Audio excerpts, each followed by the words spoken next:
kepada yang terhormat Bapak Nur Cahyadi SSTMM selaku dosen pengampu mata kuliah pengantar manajemen. Dan halo teman-teman, semoga kita semua dalam keadaan sehat walafiat. Amin amin ya rabbal alamin.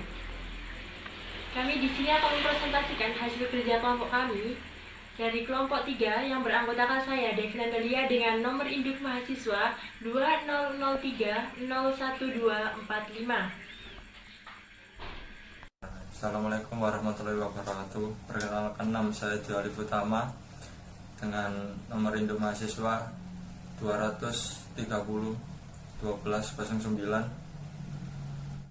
Assalamualaikum warahmatullahi wabarakatuh. Perkenalkan, nama saya Muhammad Faris Firmansyah dengan nomor induk mahasiswa 200-30-1212. Assalamualaikum warahmatullahi wabarakatuh. Nama saya Tri Listiana dengan NIM 200301231. Assalamualaikum warahmatullahi wabarakatuh.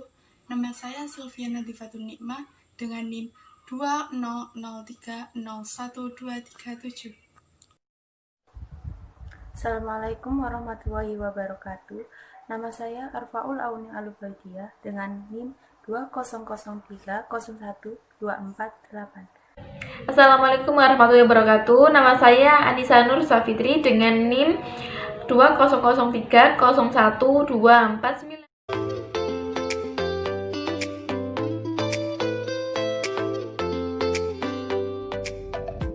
Kelompok 3 akan membahas tentang manajer di dalam kegiatan manajemen dan pengembangan ilmu manajemen. Saya akan menjelaskan tentang pengertian dari manajemen dan manajer. Manajemen berasal dari bahasa to manage yang berarti mengatur, mengurus, dan mengelola. Secara umum, manajemen adalah suatu proses di mana seseorang dapat mengatur segala sesuatu yang dikerjakan oleh individu atau kelompok.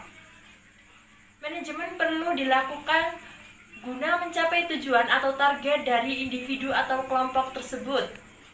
Selain itu, manajemen dapat diartikan menurut etimologinya. Manajemen berarti sebagai seni mengatur dan melaksanakan. Sedangkan pengertian dari manajer adalah orang yang memiliki pengalaman, pengetahuan, dan keterampilan yang baik dan diakui oleh organisasi, dapat memimpin dan mengelola serta mengendalikan dan mengatur semua kegiatan di dalam manajemen. Manajer perusahaan adalah seorang yang memiliki tanggung jawab yang besar untuk seluruh bagian pada suatu perusahaan atau organisasi yang dipimpinnya. Pada intinya, manajer adalah orang yang memimpin suatu manajemen atau perusahaan. Saya di sini akan menjelaskan fungsi manajer. Apa saja sih fungsi manajer? Fungsi manajer ada 4. Yang pertama, planning atau rencana. Merencanakan suatu tujuan, kebijakan, prosedur, dan program perusahaan. Yang kedua, ada organizing atau organisasi. Menciptakan struktur dengan bagian-bagian terintegrasi sehingga antara bagiannya menyatu. Yang ketiga, ada executing atau pengarahan. Meningkatkan efektivitas dan efisiensi secara maksimal serta menciptakan lingkungan yang bersih dan dinamis. Yang keempat, ada controlling atau pengawasan, menilai dan mengendalikan jalannya kegiatan agar mencapainya suatu tujuan. Saya akan menjelaskan tentang keahlian-keahlian manajemen. Untuk dapat mengimplementasi kegiatan manajemen tersebut sesuai dengan fungsi masing-masing, maka diperlukan beberapa keahlian manajemen seperti managerial skill yang diperlukan oleh setiap orang yang terlibat dalam kegiatan organisasi sebagai berikut. 1. Keahlian berkomunikasi dan berinteraksi dengan masyarakat atau yang disebut dengan human relation skill, yaitu keahlian dalam memahami dan melakukan interaksi dengan berbagai jenis orang di masyarakat seperti berorganisasi, memotivasi, dan meyakinkan orang. Dan kedua, keahlian konseptual atau yang disebut konseptual skill, yaitu keahlian dalam berpikir secara abstrak, sistematis, termasuk dalamnya mendiagnosa dan menganalisis berbagai masalah dalam situasi yang berbeda-beda, bahkan beralian untuk memprediksi di masa yang akan dihadapi. Dan ketiga, keahlian dalam mengambil keputusan atau yang disebut juga decision making skill, yaitu keahlian untuk mengidentifikasi masalah sekaligus menawarkan berbagai alternatif solusi atas permasalahan yang dihadapi.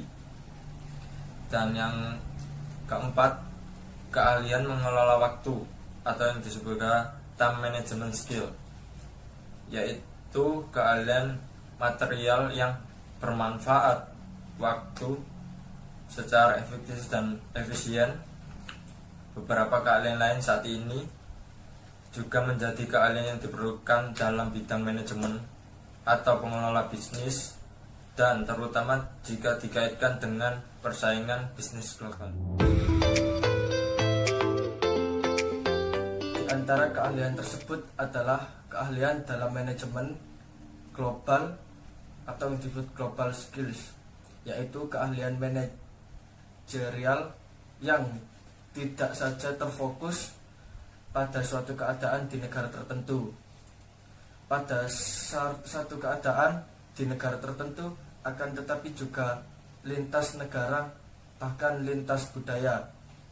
Yang kedua, keahlian dalam hal teknologi atau yang disebut technical skills, yaitu keahlian manajerial dalam mengikuti dan menguasai berbagai perkembangan teknologi yang terjadi. Keseluruhan keahlian manajemen tersebut tentunya perlu untuk dimiliki oleh setiap pelaku bisnis sekiranya ingin mewujudkan tujuan bisnisnya, terlebih jika dikaitkan dengan persaingan bisnis yang semakin ketat dan perkembangan teknologi yang sangat cepat.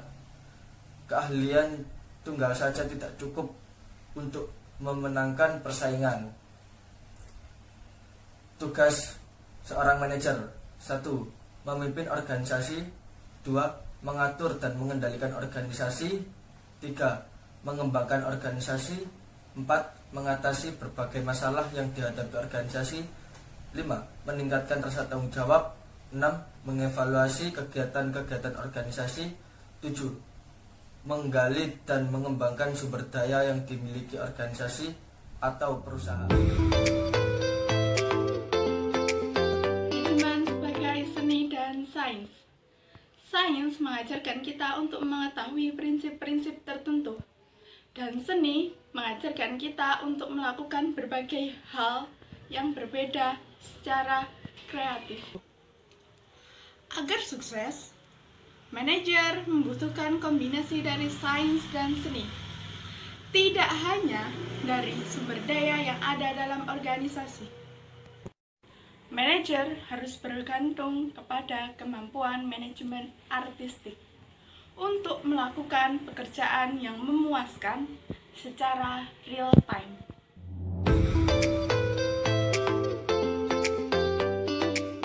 Selanjutnya kita akan mempelajari tentang sejarah ilmu manajemen. Apa sih yang disebut dengan ilmu manajemen? Manajemen adalah suatu kegiatan yang artinya mengelola suatu kegiatan untuk mencapai tujuan. Ilmu manajemen juga memberikan pemahaman tentang pendekatan ataupun tata cara paling penting dalam meneliti, menganalisis, dan memecahkan masalah yang berkaitan dengan manajer. Adapun teori manajemen dari masa ke masa selain memberikan gambaran bagaimana aliran pemikiran masa lalu, dan diharapkan dapat memberikan sumbangan terhadap ruang lingkup dan perkembangan ilmu manajemen, di mana dalam ilmu manajemen ada beberapa aliran, di antaranya aliran klasik, aliran hubungan, dan aliran manusiawi. Dan manajemen modern yang merupakan cikal bakal teori manajemen yang berkembang terus dengan berbagai aliran lainnya.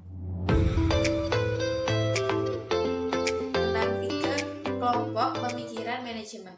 Apa aja sih?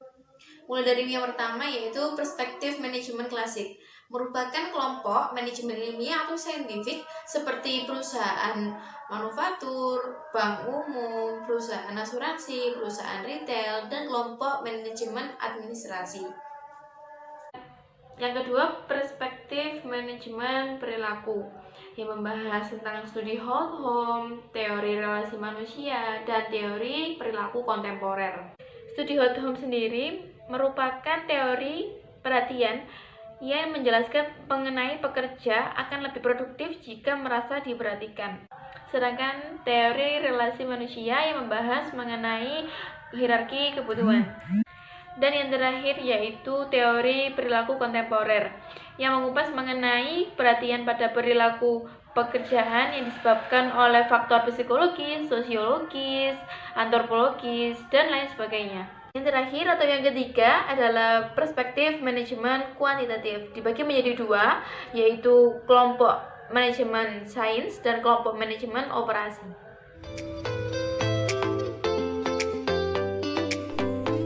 Kesimpulan yang dapat diambil dari presentasi kelompok kami yaitu manajemen dalam manajer melibatkan aktivitas-aktivitas organisasi dan pengawasan terhadap pekerjaan orang lain demi memastikan terselesaikannya pekerjaan itu secara efisien dan efektif. Sedangkan sejarah ilmu manajemen memberikan pemahaman tentang pendekatan ataupun tata cara penting dalam meneliti, menganalisis, mengelola, dan memecahkan masalah yang berkaitan dengan manajer ataupun manajemen. Sekian presentasi dari kelompok kami. Apabila ada salah kata, kami mohon maaf dan terima kasih atas perhatiannya. Dan jangan lupa untuk like video kami. Dan apabila dari kalian ada pertanyaan atau sanggahan, silakan komentar di bawah ini.